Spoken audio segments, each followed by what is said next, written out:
Corona vaccine का क्या है साइड इफेक्ट? क्या वैक्सीन लेना है अनिवार्य? टीकाकरण के लिए कौन से दस्तावेज हैं जरूरी?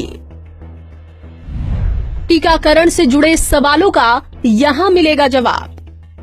कोरोना वायरस के खिलाफ भारत में शनिवार से दुनिया का सबसे बड़ा टीकाकरण अभियान शुरू हो गया है, लेकिन टीकाकरण को लेकर कई सारे लोगों के जहन में तमाम सवाल हैं, जैसे टीकाकरण के लिए कौन सा पहचान पत्र दिखाना होगा, क्या टीका लगवाना सभी के लिए जरूरी है। इस तरह के 15 सवालों का जवाब जानने के लिए ये वीडियो अंत तक जरूर देखें। तो चलिए अब आपको बता देते हैं कोरोना वैक्सीन से जुड़े 15 सवालों के जवाब। सवाल नंबर 1, क्या वैक्सीन लेना अनिवार्य है? कोरोना टीकाकरण स्वैच्छिक है, हालांकि अपनी और दूसरों की सुरक्षा के लिए सभी को वैक्सीन की दोनों डोज लगवानी चाहिए। सवाल नंबर 2, क्या कोरोना वैक्सीन सुरक्षित है? हाँ, कोरोना वैक्सीन लोगों के लिए पूरी तरीके से सुरक्षित है। इसकी सुरक्षा और प्रभावकारिता के आधार पर राष्ट्रीय नियामक से मंजूरी मिलने के बाद ही देश में आज से टीकाकरण शुरू हुआ है। सवाल नंबर 3, क्या कोरोना वायरस से ठीक हुए व्यक्ति को टीका लगवाना जरूरी है? हाँ, कोरोना संक्रमण से ठीक हुए व्यक्ति को भी टीका लगवाने की जरूरत है। कोरोना वैक्सीन बीमारी के खिलाफ एक मजबूत प्रतिरक्षा प्रतिक्रिया विकसित करने में मदद करता है। सवाल नंबर 4, उपलब्ध टीकों में से एक या इससे अधिक को कैसे चुना जाता है? टीका बनाने वाली कंपनियों के द्वारा किए गए नैदानिक परीक्षणों और उससे प्राप्त डेटा की जांच के बाद ही दवा नियामक द्वारा मंजूरी की जाती है। सवाल नंबर 5, क्या भारत की वैक्सीन दूसरे देशों की वैक्सीन की तरह ही प्रभावी है? हाँ, भारत में लगाई जाने वाली वैक्सीन भी अन्य देशों की तरह ही प्रभावी है। उनकी सुरक्षा और प्रभावकारिता सुनिश्चित करने के लिए टीकों को विभिन्न चरणों में परीक्षण किया जाता है। सवाल नंबर 6, क्या कैंसर, मधुमेह, उच्च रक्तचाप आदि बीमारियों से ग्रसित मरीज वैक्सीन ले सकते हैं? हाँ, ऐसी बीमारियों वाले व्यक्तियों को एक उच्च जोखिम श्रेणी माना जाता है। उन्हें कोविड-19 टीकाकरण कराने की आवश्यकता है।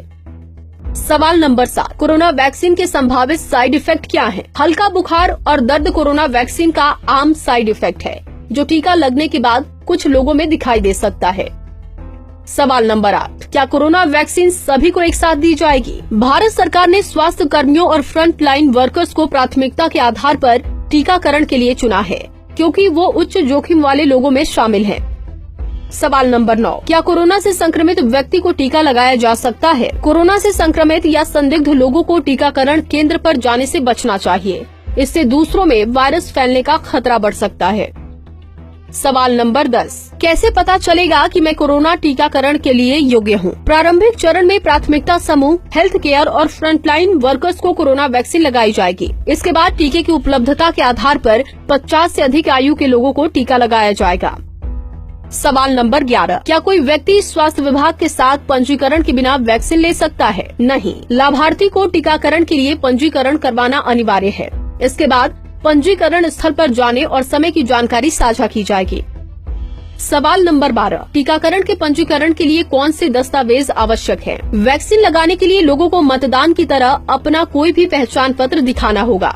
इन पहचान पत्रों में आधार कार्ड, पैन कार्ड, पासपोर्ट के साथ साथ मनरेगा का जॉब कार्ड या बैंक या पोस्ट ऑफिस का फोटो लगा पासबुक तक शामिल है।